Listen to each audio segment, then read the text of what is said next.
সবাইকে শীতের শুরুতেই উষ্ণ শুভেচ্ছা জানিয়ে চলুন যাওয়া যাক প্রাগৈতিহাসিক থেকে ঐতিহাসিক যুগের নানা নিদর্শনপূর্ণ পৃথিবীর অন্যতম শ্রেষ্ঠ জাদুঘর ইন্ডিয়ান মিউজিয়ামে। Welcome back to my new episode winter tour in Kolkata.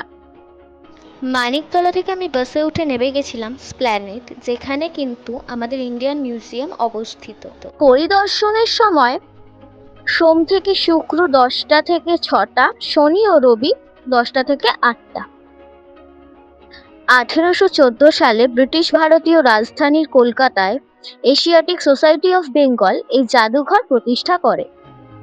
আমি এখানে দুটো টিকিট কেটেছি, একটি হচ্ছে আমার এন্ট্রি ফি যেটা 75 রুপিস, আর আরেকটি হচ্ছে মোবাইলে ফটো তোলার জন্য যেটি 35 রুপিস। কলকাতার জাদুঘর একটি সাংস্কৃতিক ও বিজ্ঞান জাদুঘর।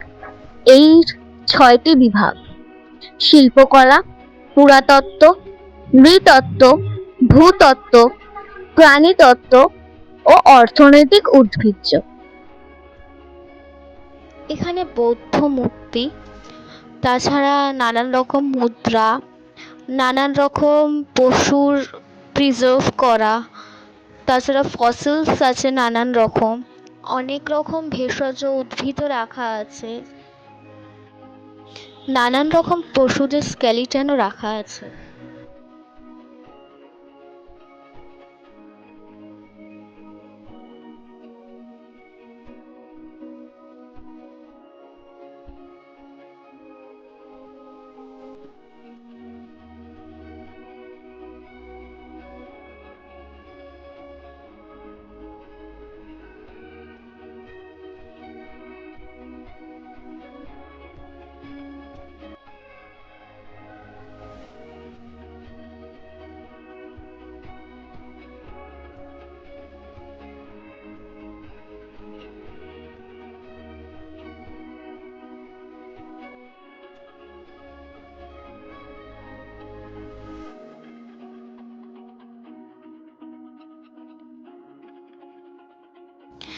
এই ছবিটি দেখে কে কে নিজেদেরকে রিলেট করতে পারছো কমেন্টে অবশ্যই জানিও।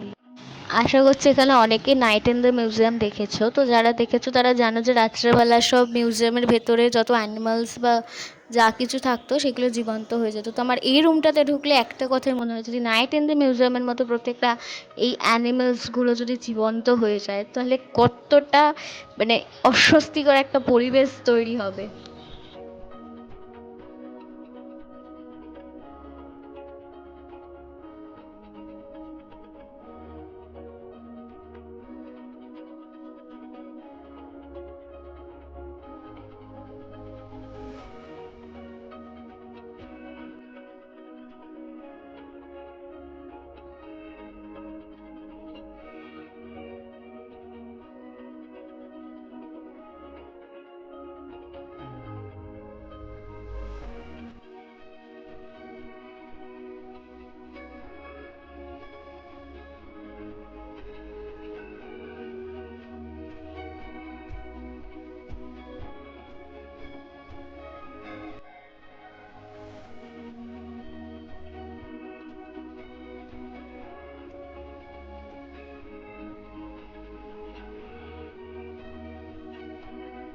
সংগ্রহের মধ্যে রয়েছে 4000 বছর পুরনো মমি, প্রাগৈতিহাসিক প্রাণীদের ফসিলস ইত্যাদি।